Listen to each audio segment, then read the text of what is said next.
ओम शांति। सतयुग का सच श्री कृष्ण ने बताया। कलयुग के बाद कैसा होगा सतयुग। देखिए, ये तो आप सभी जानते हैं कि पुराणों में 4 युगों के विषय में बताया गया है। सतयुग, त्रेता युग, द्वापर और कलयुग। कलयुग को छोड़कर सभी युगों की अपनी अपनी खासियत रही है, परंतु कलयुग में खासियत जैसा तो कुछ दिखाई ही नहीं देता है। आप अभी देख रहे हैं चारों ओर अहंकार, अत्याचार, पापाचार, भ्रष्टाचार, प्रतिशोध, लालच और आतंक ही चारों तरफ दिखाई पड़ता है। तो कलयुग को मानव जाति के लिए शास्त्रों में भी एक श्रापित कहा जाता है, जिसे इस युग में जीने वाला हर इंसान अभी भोग रहा है, तड़प रहा है, दुख में है, कष्ट में है।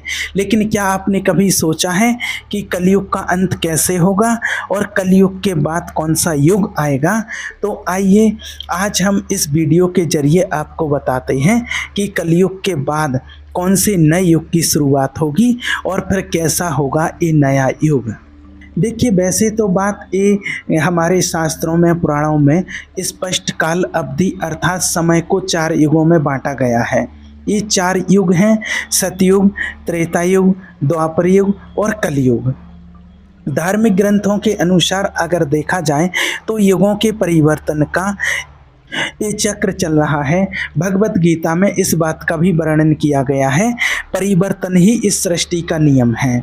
जैसे आत्मा एक शरीर को छोड़ करके दूसरा शरीर धारण करती है, जैसे ही आत्मा एक शरीर त्यागती है और उसको दूसरा नया शरीर मिल जाता है, दूसरा नया शरीर धारण करती है। जैसे दिन के बाद रात का होना सत्य है, चाहे कितनी भी काली घनी अंधियारी रात्रि क्यों ना हो, लेकिन सुबह जरूर होती है, भोर जरूर होती है और सूरज जरूर निकलता है। जैसे ऋतुएं अपने निश्चित समय के साथ परिवर्तित होती हैं।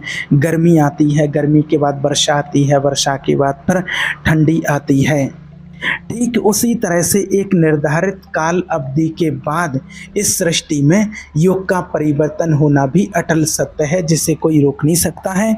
और युग परिवर्तन की इस अटल चक्र के साथ अभी कलयुग चल रहा है। शास्त्रों के अनुसार देखा जाए, समय की समीपता को देखते हुए और आज बढ़ते अधर्म और पाप को देखते हुए प्राकृतिक प्रकोप चरम सीमा पर पहुंच चुका है। ऐसी परिस्थितियों को देखते हुए स्पष्ट रूप से देखा जा रहा है कि कलयुग का समय अब बहुत कम बचा हुआ है। और कलयुग का अंत कैसे होगा, इसका वर्णन भी ब्रह्म पुराण और कई शास्त्रों में भी मिलता है, गीता में भी मिलता है।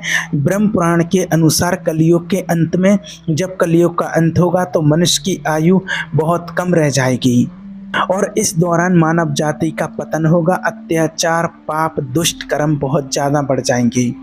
लोगों में द्वेष और दुर्भावनाएं बढ़ेंगी। जैसे जैसे समय बीतता जाएगा, नदियां ऑटोमेटिक सूखने लगेंगी। अन्याय से दर्द हासिल करने वाले लोगों में बढ़ोतरी होगी। लोग धन के लोभ में किसी की हत्या कर देंगे, अन्याय से धन में बढ़ोतरी करेंगे, लोग किसी की हत्या कर देंगे और जरा से धन के लिए किसी का भी मर्डर करने में संकोच नहीं करेंगे, हत्या करने से नहीं चूकेंगे। और धीरे धीरे नदियों का पानी भी सूखने लगेगा और धीरे धीरे सभी देवी देवता पृथ्वी छोड़कर अपने धाम को लौट जाएंगे। मनुष्य पूजन, कर्मकांड, व्रत, उपवास और सभी धार्मिक काम करना बंद कर देंगे। अपने घरों में लोग गाय पालना भी धीरे धीरे बंद कर देंगे और समाज बहुत हिंसक हो जाएगा। जो लोग बलवान होंगे उनका ही राज्य चलेगा।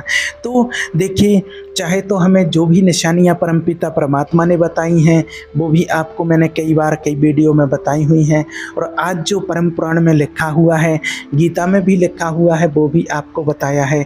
तो आप खुद इस पर विचार कीजिए, खुद विचार करके और फिर बताइए कि वास्तव में जो भी ये निशानियां देख रहे हैं, अधर्म चरम सीमा पर पहुंचने की हो, प्रकृति के प्रकोप हों, भ्रष्टाचार, दुष्ट कर्म बढ़ने का संकेत, या जो स्पष्ट रूप से आज हम दुनिया में देख रहे हैं कि कितना अधर्म, अत्याचार, पाप एकदम चरम सीमा पर पहुंच चुका है। जो लोग बलवान हैं उन्हीं का बोलबाला होगा, उन्हीं का राज्य होगा। तो क्या ये सारी चीज़ें हम स्पष्ट रूप से नहीं देख रहे हैं कि जो जो भी संकेत हमको मिल रहे हैं वो सारे संकेत स्पष्ट रूप से पूरे हो चुके हैं और अभी हम आगे और होता हुआ उनको देख रहे हैं। आप स्पष्ट रूप से इस बात को बहुत अच्छे से समझते हैं। लेकिन अगर इसके बावजूद भी हम ना जागें, इसके बावजूद भी सोते रहें, तो हमसे बड़ा अज्ञानी और कोई नहीं होगा।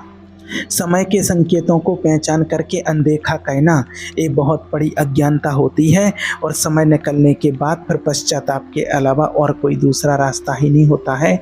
इसलिए अभी समय है, अभी आप जागो और समय को पहचानो कि वास्तव में अभी कौन सा समय चल रहा है और आगे चल करके क्या से क्या हो सकता है। इस बात को आप बहुत अच्छे से समझ लीजिए। और कलयुग का जब अधर्म और जब आखिरी समय होगा तब एकदम मानवता नष्ट हो जाएगी, रिश्ते समाप्त हो जाएंगे। ये भी परम पुराण में लिखा हुआ है कि कोई अपने रिश्तों को नहीं पहचानेगा, कोई संबंधियों को नहीं पहचानेगा कि मेरे संबंध में कौन है, बेटी है कि बहन है कि भाई है कि पिता है, क्या है। सारे संबंध चकनाचूर हो जाएंगे। एक भाई अपने ही भाई का शत्रु हो जाएगा और जब ये आतंक अपनी चरम सीमा पर होगा तब भगवान इस सृष्टि पर गुप्त रूप में अवतार ले करके और इस सृष्टि का महापरिवर्तन करने का गुप्त रूप में कार्य करेंगे। तो आज ये सारी निशानियां जो भी आपको बताई हैं, ये सब कुछ देख रहे हैं कि आज रिश्ते भी चूर चूर हो चुके हैं। कितनी ही घटनाएं ऐसी आपने प्रैक्टिकल में देख ली होंगी। आज जरा जरा सी चीज़ों के पीछे भाई भाई का दुश्मन बना पड़ा है।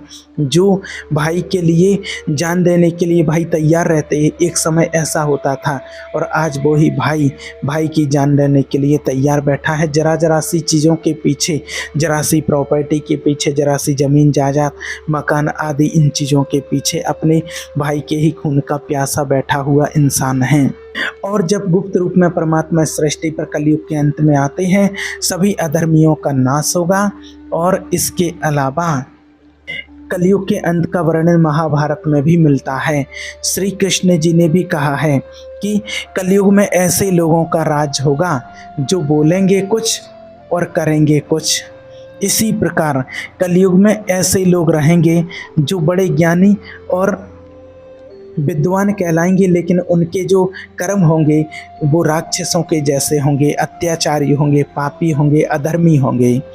कलयुग में बालकों के लिए माँ की ममता इतनी बढ़ जाएगी कि उन्हें अपने अवसर का विकास ही नहीं मिलेगा, मोह माया में ही घर बर्बाद हो जाएंगे। ठीक इसी तरह कलयुग में अन्न के भंडार होंगे लेकिन भूख से लोग मरेंगे। सामने महलों में ऐशो आराम चल रहे होंगे लेकिन पास की झोंपड़ी में आदमी भूख से मर जाएगा। एक ही जगह पर असमानता अपने चरम पर होगी। और कलयुग में जब पाप एकदम अपने आखिरी चरम पर पहुंच जाएगा, अधर्म पर पहुंच जाएगा और पृथ्वी से जब धर्म समाप्त होने लगेगा, तब भगवान इस धरा पर गुप्त रूप में आकर के और इस धरा को पापों से मुक्त करेंगे।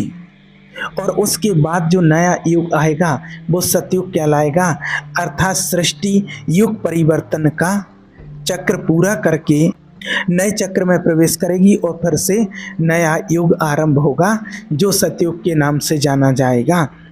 इस युग में मनुष्यों की आयु कलयुग की अपेक्षा बहुत ज़्यादा अधिक होगी, 150 वर्ष तक आयु होगी और पृथ्वी लोक पर फिर से धर्म का बोलबाला होगा। मनुष्य भौतिक सुख की जगह मानसिक सुख पर बल देगा। मनुष्यों में एक दूसरे के लिए नफरत की कोई जगह ही नहीं होगी। चारों ओर प्रेम ही प्रेम होगा। मानवता की पुनः स्थापना होगी। मनुष्यों को परम ज्ञान की प्राप्ति होगी। लोग पूजन कर्मकांड आदि में विश्वास करने लगेंगे, भगवान का ध्यान करेंगे और सतयुग में यहाँ के मनुष्य अपने तपोबल से इतनी श्रेष्ठ आत्मा बनेंगे जो देवकुल में जाएंगे और देवी देवताओं से बात कर सकेंगे और अपने शरीर पर उनको पूर्ण नियंत्रण होगा। आत्मा परमात्मा के मिलन से सभी सुखी होंगे, अर्थात सतयुग को सृष्टि का स्वर्णिम युग भी कहा जाएगा। लेकिन कलयुग को अभी थोड़ा सा और अपना बाकी टाइम सफ़र करना है और उसके बाद सतयुग आएगा। सतयुग को आने में थोड़ा सा समय ही बाकी है, तो क्यों ना हम लोग अभी बचे हुए समय को सफल करके अपने कर्मों को श्रेष्ठ बना करके और अपने नए युग सतयुग में जाने की अपनी तैयारी कर लें, उसमें अपना टिकट फिक्स कर लें अपने श्रेष्ठ कर्मों से, परमात्मा की याद से, और यहीं पर अच्छे श्रेष्ठ कार्य करना शुरू कर दें जिससे आपकी आत्मा को शांति मिले। और यहाँ पर अभी भी जो लोग धर्म के मार्ग पर चलते हैं, परमात्मा में विश्वास रखते हैं, भगवान का ध्यान करते हैं, तो अभी भी उनको सतयुग के जैसे ही सुख की अनुभूति होती रहेगी। इसलिए अपने कर्मों पर विशेष करके ध्यान दें, क्योंकि कर्म ही हमारे भविष्य को तय करते हैं। ठीक है। ओम शांति।